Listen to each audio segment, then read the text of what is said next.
yeroo gara biyyaa dhuftan of eeggannoo cimaa gochuun baay'ee barbaachisaadha. Wantoota isaan jedhani akkasumallee immoo meeshaa fudhannee gallu irratti tikeettiin nu muramu murteessaadha waan ta'eef meeshaa gatuudhaan dura dirqama of eeggannoo gochuudha. Ashama harka fuunee hordoftoota masarsiituu jirra jirtu bakka jirtetti nageenya waaqayyoo isiniif haa baay'atu. Warroonni biyya keessa jirtanis kan biyya alaas jirtan hunduma keessaniif bakka jirtetti nageenya waaqayyoo isiniif haa baay'atu. Egaa warri waaqayyo si fayyisettanis ameen jedhee jira. Yaada keessaniif jechuudha guddaa galatoomaa eebbifamaa. Yaa biyya keessatti xiqqoo qofaan nama rakkisaa yeroo jalqaba galan malee waan biraatii miti jechuudha. Gannis immoo seena jiranatti fakkaate amma roobatiidha kan jiru sa'aatii kana keessatti.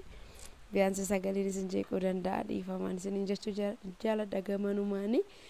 Egaa asirratti gaafii obboleettiin koo na gaafatte wanta beeku irraa isiniifan deebisa. Kuuwwan keessanillee warroonni galmaataaf ka'aa jirtan yoo dhaggeeffatan itti fayyadamuu dandeessanii. Akkasumallee immoo anallee yeroo dhufu wanta na mudate jechuudha irraa barachuu dandeessan jedheen waan yaaduufan jechuudha. Egaa gaafiin obboleettii kooti kiiloo 25 qofa na ayyamte qabattee galuu dandeessan an jette madaamiin koo naan jette. Biyya kamirraa akka taatallee tariin beeku akka biyyaatitti biyyillee murteessuu danda'an beekamu. Akkasumallee immoo tikeettiin murteessaadha jedheen yaadaan jechuudha. Garuu yaanin ani siif qoodu yoo jiraate meeshaa baay'ee qabde yoo ta'e kaargoo godhachuun filatamaadha. Kiiloo 25 jechuun xiqqaadha. Kanaafuu isaan erga hangas jedhanii hanguma isaan jedha santu darba jechuudha. Maaliif jennaan isaan gaafatanii wanta tikeetti irra jiru baranii hangam kiiloo akkamiitiin hangamiitiin akka ati biyya galtu waan beekaniif akkasiin jedhanii jechuudha. Kiiloo 25 erga jette kiiloo 25 ni kee qopheeffatteetu meeshaa kee akka gattee hin galle kaargoo godhachuu dandeessa yoo ta'e gizeedhaan itti qophooftee kaargoo godhachuu qabda jechuudha. Torbeen na hafetteerta waaqayyoon nagaan biyya keetti si galchu sin jechuu jaaladha.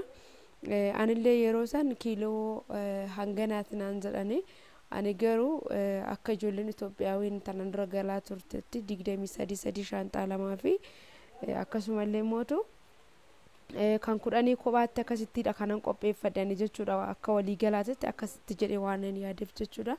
Haa ta'u malee garuu hanguma isaan naan jedhan santu naaf ayyamamee jechuudha. Kan isaan naan jedhaniin alatti garuu takka dabarsuu hin dandeenye jechuudha. Kanaaf isaan hin beekan waan ta'eef meeshaa kee gattee galuurra boru gaabburra yoo siif haalli mijataa ta'e qarshii harkatti qabda yoo ta'e kaargoo gochuu dandeessa yoo ta'e kaargoo godhatte kiiloo 25 kan kee qabattee galuu furmaataa jechuu jaaladha gamanumaan jechuudha. Booda gaabbii keessa galuurra haalli isaan ittiin tikeettii muran hin beekamu jechuudha. Sababbi sanirraa kan ka'e ta'uu danda'a xiyyaarri garaagarummaa qabaachuu danda'a. Akkasumallee immoo gatiin isaan ittiin kafalanii tikeettii muran garaagarummaa qabaachuu danda'a. Waan akkasiiti waan ta'eef yoo si danda'ame kaargoo godhadhu.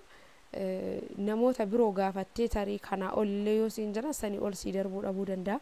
Anallee waan akkasii na mudateef sin jechuufani. Anis ijoollee keenya gaafachaan ture jechuudha. Jarri ani bira hojjedhu kiiloo hanganaas eeyyamaman jennaani. Nama biraan gaafadhee akkasitti fudhadhee deeme jechuudha. Haa ta'u malee garuu kan isaan naan jedhan saniin olitti naaf eeyyamamuu hin dandeenye jechuudha. Akkasumatti hangatee homaa gochuu hin dandeenye waan ta'eef jechuudha. Kanuma sin jechuu jaaladha jechuudha. Si danda'ame ta'e taanaan kaargoo godhadhu. Si hin danda'amu ta'e taanaan immoo wantoota si barbaachisoo ta'u keessaa fudhadhuuti. Wantoota si hin barbaachisne hundumtuu hin barbaachisan jennaan nuti jechisna. Akka ta'u godhii siin jechuufani haala isaan tikeettii ittiin murantu murteessaadha waan ta'eef iyyuu jechuudha. Kanaaf tikeettiin gaafa harka ga'e immoo tikeettii keetii irra wanta jiru argachuu ni dandeessa san jechuufani anas wanti na mudate kana waan ta'eef iyyuu jechuudha. Hanguma isaan naan jedha sana fudhadhee gale waan ta'eef. Kanatti aansee immoo gaafii lammaffaa irratti obboleettii koo yeroo biroo siifan deebisa. Har'i sanbata har'i qidaamedha.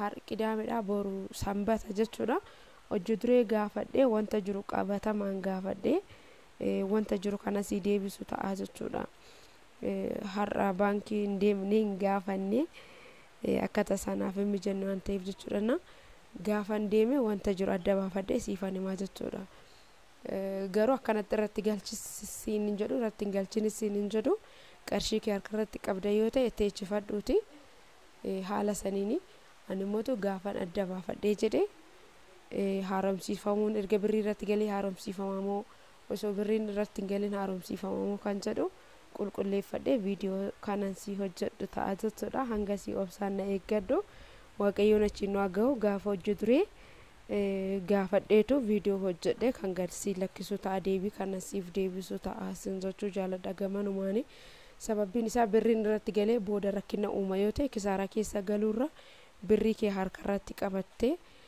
hanga deebii gahaa argattutti irratti hin galchinis sinzochuu jaaladha torbee qabda yoo ta'e yaa'u hin naqqabda hanga si obsumaan eeggadhu sinzochuu jaaladha jechuudha waa'ee birrii irratti illee viidiyoo hojjedhee jira warroonni argineetu irra deebitanii gaafattan natti fakkaate rakkoon qabu jechuudha birrii illee akkuma jedheedha qabatanii galuun hin danda'amu ani fudhadheetoo hin galleedhee jira jechuudha achuma ta'ee qarshii ergee kanaafuu kana jedhee wanta namni dubbadhu hin jiru sinzochuun jaaladha wanta hin beekne tokko yookaan immoo wanta ofii kiyyaa qabatamaan hin argine tokko kana jedhee namaaf dabarsuu hin danda'u waan ta'eef jechuudha nama dogongorsiisuu hin barbaadu kanuman jechuu jaaladha waa'ee birrii irratti illee jechuudha warroonni na gaggaafatanii tarii warroonni viidiyoo kana irra deebitanii dhaggeeffatanii illee jiraachuu dandeessu sagaleen kunis isin salacha'uu danda'a garuu mootu namni akkuma haaraa dhufeen viidiyoo gaafa dhaggeeffatu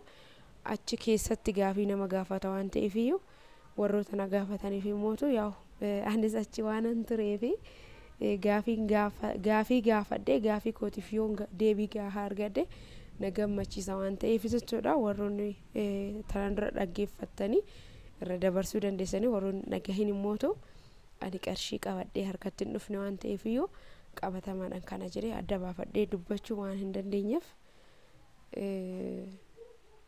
waa'ee birrii qabatanii galuu irraa hin beeku jechuun jaaladha gamanumaan jechuudha እና warroonni gaafii gaafachuu barbaadan gaafachuu dandeessanii gatiilee meeshaalee warroonni gaafachuu barbaadan gaafiiwwan garagaraa warroonni gaafachuu barbaadan gaafii keessaniif deebii isiniifan deebisa waan ta'eef gaafachuu dandeessan koomentiin jechuudha gaafii barbaadan gaafadhaa gatii meeshaalee warroon wantoota baruu barbaadan wantoota beekuu barbaadan wantoota gaafii isinitti ta'ee gaafachuu barbaadan sodaa tokko malee yoo gaafattan kanan isinii deebisu ta'a jechuudha hanga viidiyoo biroo walitti deebinutti turtiin keessan turtii gaarii isiniif haa ta'u